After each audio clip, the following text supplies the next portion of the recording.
So again, if it's a man of God, a prophet of God, there won't be no need for speculation. There won't be no thought of trying to figure out or anything.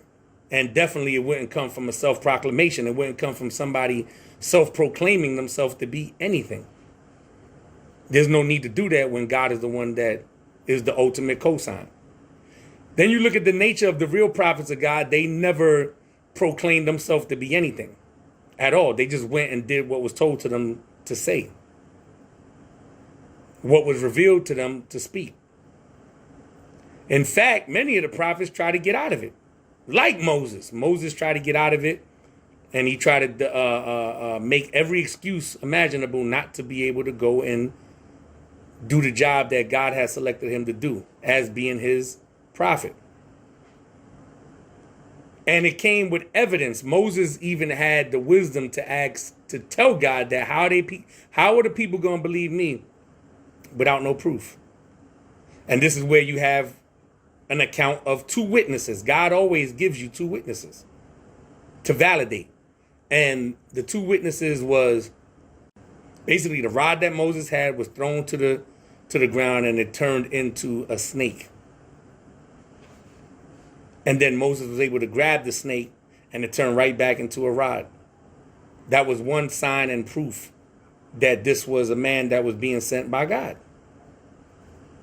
The second one was him putting his hand inside his bosom, and it being one flesh, one color, one flesh, and then taking it out and it becoming something opposite. Scripture says it was leprous as snow, white as snow.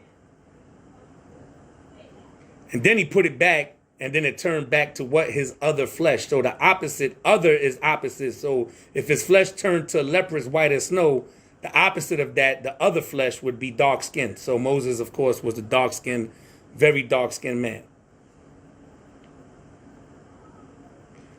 He was given proof. Jeremiah didn't want to do it neither. Jeremiah argued, and I can't speak. I'm a child. Jonah's, and so we could go on and on different prophets that try to make excuses not to go out to teach and things of that nature. And these are the people that God chose. God don't see like human beings see. God doesn't look at outward appearance and things of that nature, or the flashy dresser, or the person that has no problem speaking and is well spoken. He don't look at that. Scriptures tell you right here the people that he would use to confound wise people. People that are least expected, people you wouldn't even imagine. These are the people that God uses. And while people, the average people are caught up in appearance and looking at people based on how they look and how they dress, they're not paying attention to anyone else. The Apocrypha tells you right here. The Apocrypha tells you right here about how rich people, they always heard, but the poor righteous person, they never heard.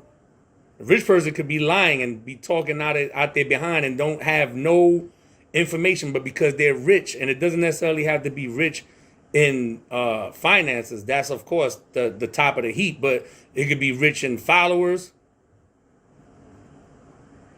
rich in popularity.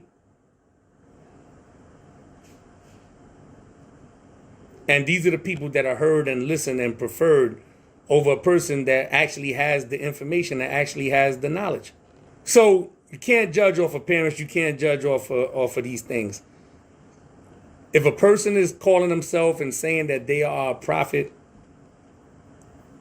they have to provide proof. Prophets don't speak vague things. Prophets don't speak things that are open and broad. They speak things that are definitive. Thus saith the Lord, this is what's going to happen.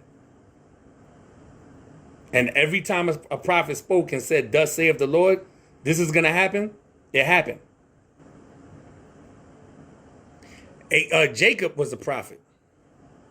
And before Jacob died, he gathered his sons and he told them what was going to happen to them in their last days, what was going to take place in the last days of coming out of Egypt, where they was going to be situated, what was going to take place, what was going to be transpiring, and everything came to pass. All the prophets spoke about the coming of the king, and it came to pass. So again, no prophets are self-proclaimed. No prophets ever self-glorified themselves. It was me, I did this. Nowhere. You don't find it nowhere. But ironically, we allow ourselves, because having not read and not being as studied as we're supposed to be, this is how we get caught up and trapped in different cults and organizations and different movements based on somebody else's words and what they're saying, because they can speak good, because they say things that you can relate to, that you gravitate to, and not what God says. God's wisdom is not popular doctrine. The wisdom of God, the knowledge of God is not a popular doctrine. Look at the king. When the king walked the earth, things that he said was not popular. It wasn't the norm. They was asking, who is this guy? Where he learned? He ain't one of us. He was not of the tribe of the people that was in charge of this information. He wasn't a Levite. He wasn't of the tribe of Levi. So it was confusing to the people. How did he know this stuff and he never learned? He wasn't with us in synagogues. He wasn't here. He wasn't there. How did he know this stuff? Prophecies are very, very serious. For one to call himself a prophet, you are saying that God is dealing with you directly. The scriptures tell you right here, that's one of the gifts to covet.